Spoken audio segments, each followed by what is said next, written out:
NMD cat 2025 में आखिरी दिन रह गए हैं। अगर आपने अभी भी अपने मार्क्स को 170 प्लस लेके जाना है ना, तो इसके लिए सिर्फ और सिर्फ 3 ही फैक्टर हैं। आखिरी दिनों में सही स्ट्रेटेजी से रिवीजन करना, पास्ट पेपर रीड करना और FLPs लगाना। लेकिन सबसे मेन प्रॉब्लम है ये है, रिवाइज करने में टाइम इतना लग जाता है, FLPs लगाने का टाइम ही नहीं मिलता। तो ये वीडियो आपके लिए ऑल इन वन होगी, क्योंकि इसी वीडियो में इन 5 फैक्टर को फॉलो करने के लिए स्ट्रेटजीज और साथ ही साथ एडुकेस की NMD कैट 2025 के लिए final revision short listing, solve past paper और साथ ही साथ FLPs वो भी पास्ट पेपर बेस, ये सब कुछ आपको इसी सिंगल वीडियो में मिल रहे होंगे। अस्सलाम वालेकुम। तो फिर कैसे हैं आप सब लोग? मेरा नाम अब्दुल्ला अहमद है। अच्छा, मैंने ना एक दिन पहले एडुकेस के व्हाट्सएप चैनल पर ना पोल शेयर किया, बच्चों से पूछा आपने अब तक कितनी FLPs लगाए हैं। मेजॉरिटी बच्चों ने जिस ऑप्शन को सिलेक्ट किया ना, उन्होंने 3 से कम FLP लगाए थे। आपको ये रियलिटी माननी पड़ेगी, ये एक डेंजरस सूरत हाल है। देखो, मैं आपको ना इसकी देता हूँ सिंपल सी एग्जाम्पल। एक बच्चा था, टॉपर था, उसने आज और पाकिस्तान में सेकंड पोजीशन ली थी, लेकिन वो रिपीटर था। उससे पूछा गया आप लास्ट अटैम्प्ट क्यों नहीं कर पाए? उसने कहा ये कभी नहीं था, मैंने सिलेबस तैयार नहीं किया था, मैंने तैयार भी किया था, बार बार रिवाइज भी किया था, लेकिन मेरे पास ना FLP लगाने का टाइम ही नहीं मिला। कॉमन प्रॉब्लम है ना, टाइम ही नहीं मिला। नहीं टाइम मिला था, फिर क्या हुआ, एग्जाम हॉल में क्वेश्चन आते थे, लेकिन फिर भी पेपर सॉल्व नहीं कर पाया।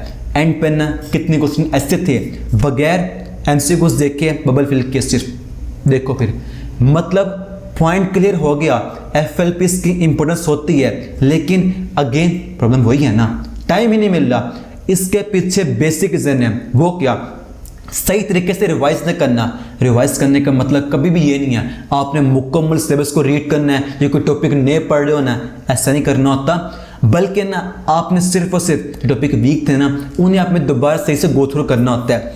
और पूरे के पूरे सिलेबस को रिवाइज करने के लिए आप यूज़ करनी होती है शॉर्ट लिस्टिंग, जिसमें ना आपकी पूरी बायोलॉजी हो कवर जाए 20-30 पेजों में, ऐसे इस्तेमाल करनी होती है। लेकिन सबसे बड़ी प्रॉब्लम ये भी है, बच्चों ने तैयार नहीं की शॉर्ट लिस्टिंग। जिन्होंने तैयार भी की है घंटी कोई नहीं है, वो रेलिवेंट है भी कि नहीं है। आपने इस्तेमाल करनी कौन शॉर्ट लिस्टिंग है, बड़े सुना हुआ है ना इस्तेमाल करनी, पर करनी कौन सी है? देखो, PMDC से सिलेबस दिया ना, उन्होंने वहाँ पर हर बुक के चैप्टर लिखे और उनके टॉपिक लिखे। आपको उन्होंने बार बार बताया ये टॉपिक है, आपको ये आने चाहिए, आपके क्वेश्चन यहाँ से आ रहे होंगे।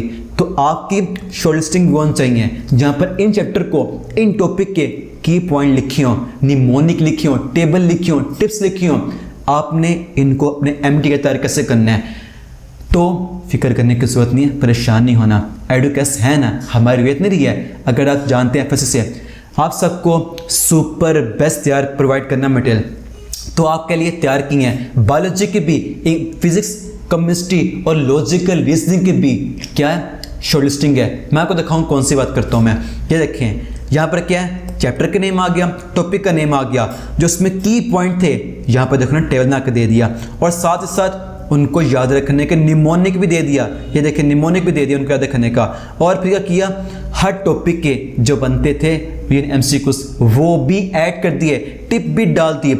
चैप्टर एंड होने के बाद चैप्टर के जो बनते हैं की पॉइंट आपने रखने वो भी ऐड कर दिए। क्या कि यहाँ पर पूरे 30 पेज के अंदर आपकी पूरी बायोलॉजी रिवाइज कर दी। आपने यूज़ करनी ऐसी शॉर्ट लिस्टिंग, सिलेबस है ना, टॉपिक लिखे हैं उसके अकॉर्डिंग शॉर्ट लिस्टिंग है। ये NMD कैट 2025 अकॉर्डिंग जो सिलेबस है ना, वो शॉर्ट लिस्टिंग है। आपको ये मिल जाएगी, आपने इसे इस्तेमाल करना है, यूटिलाइज करना है। आप अपने सारे सिलेबस को कम टाइम में रिवाइज कर पाएंगे। इस तरह पता क्या होगा, टॉपिक कोई भी क्यों ना हो, आपने रिवाइज कर लेंगे ना, आपका कॉन्सेप्ट यहाँ से रिवाइज हो जाएगा। की पॉइंट यहाँ पर लिखे हुए हैं, आपने बात याद रख के रखनी है। एंड डेज में यहाँ पर वो तक लिखी हुई है, ठीक है ना। अब आपके पास टाइम है लगाने के लिए FLPs, लेकिन अब आती प्रॉब्लम मेन, वो क्या आती है, FLPs लगाने कौन से हैं और लगाने किस टाइप के हैं, ये है ना प्रॉब्लम। तो देखो, आपने ना अब लास्ट डेज में जो टाइम रह गया, आपके लिए 4 FLPs हैं जो एडुकेस प्रोवाइड करेगा। ये ऑनलाइन भी होंगे और सॉल्व PDF भी होगी। अकेले अकेले MCQ से उनका आंसर लिखा है, पता है कौन से टाइप के 4 हैं। ये 4 होंगे आपके पास जो नंबर 1 पे होगा इंग्लिश और लॉजिकल लिसनिंग का होगा। सो एमसीक्यूज कितने होंगे? इंग्लिश के होंगे, बाकी होंगे लॉजिकल लिसनिंग के। वो क्यों? क्योंकि देखें ना, आखिरी दिनों में सबसे बड़ी प्रॉब्लम होती है इंग्लिश लॉजिकल लिसनिंग, वो सही तैयार नहीं है। याद रखना, English logical listening rule base है, प्रैक्टिस सही आनी है। आपने उनके जितने क्वेश्चन प्रैक्टिस किए होंगे, चाहे आखिरी दिन क्यों ना हो, आपके चांसेस, आपका स्टेमिना, आपकी कैपेसिटी उतनी ज़्यादा होगी, आप उससे एग्जाम हॉल में ठीक कर पाएंगे। सिंपल सा रूल है। तो इसके लिए आपने अटेम्प्ट करना है FLP नंबर 1। जो 2 है FLP है वो क्या है? वो है आपका रिकॉल बेस्ड FLPs। आपके एग्जाम में जो होते हैं मेजर MCQs, वो कौन से होते हैं? डिफाइन वाले, सिंपल फार्मूला वाले, बुक लाइन वाले, साइड बॉक्स वाले, आसान से MCQs होते हैं, ये वो होते हैं। और बच्चे कर रहे होते हैं मेजर मिस्टेक यहीं पर ही।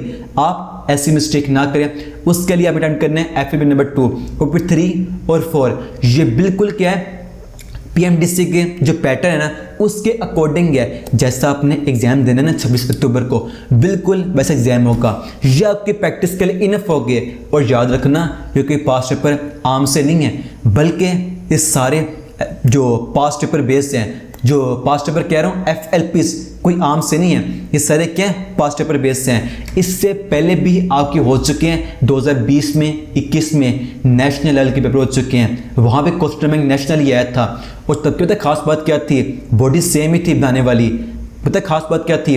वो ये थी क्वेश्चन रिपीट बहुत हो रहे थे। तो ये FLPs है ना, यहाँ पर मौजूद क्वेश्चन आपके लिए इंपॉर्टेंट है, लेकिन आपने ना FLP लगाने से पहले कोशिश करनी है रीड कर लेना पास्ट पेपर। अब ये कहाँ से आएंगे?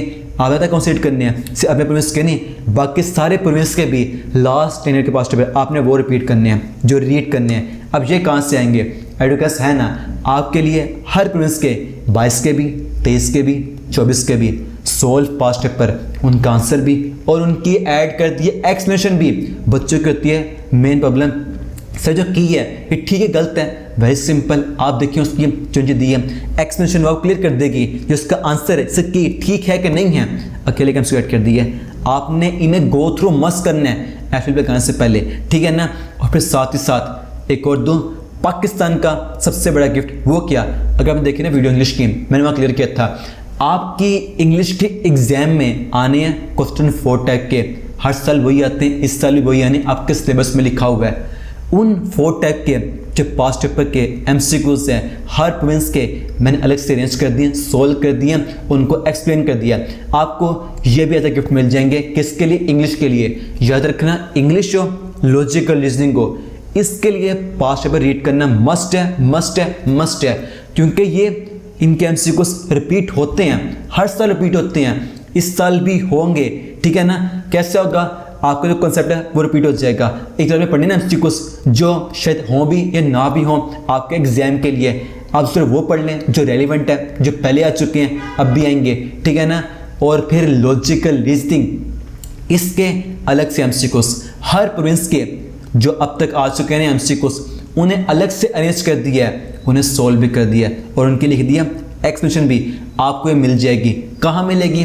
पिंड कमेंट में आपको लिंक मिलेगा व्हाट्सएप चैनल का, आपको सारे रिसोर्सेज वहाँ मिल जाएंगे, ठीक है ना। ये तमाम रिसोर्सेज को अगर आप यूज़ करते हैं ना स्टडी के अकॉर्डिंग जो प्रोवाइड आपको किया है, तो ये आपके लिए इनफ होगी रिवाइज करने के लिए भी, प्रैक्टिस करने के लिए भी।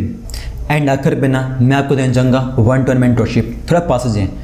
देखो, आपने आखिर में कभी पैनिक नहीं करना। अगर पैनिक करेंगे ना तो जो आपकी प्रोग्रेस, आपके मार्क्स बढ़ने थे ना, वो कम होने लग पड़ेंगे। हमेशा अपनी रिस्पॉन्सिबिलिटी अदर को, आपने अपने पेरेंट्स को प्राउड फील करवाना है, आपने साबित करना है आप ये भी क्रैक कर सकते हो। एमडेट चीज़ें क्रैक कर लेंगे, आपके रब्बे अज़र आपके साथ हैं, जिन्होंने आपकी पहले मदद की ना, अब भी करेंगे, याद रखना। लेकिन रब की मदद के 2 असूल हैं। नंबर 1 तो आपने रखना है 100% तवक्कल, और नंबर 2 पर आखिरी दम तक करनी है 100% कोशिश, बाकी सब कुछ अपने रब पे छोड़ देना है, ठीक है ना। आपके जो कुछ हो सका मेरी तरफ से, एडुकेस की तरफ से आपको प्रोवाइड किया, आगे भी करते रहेंगे।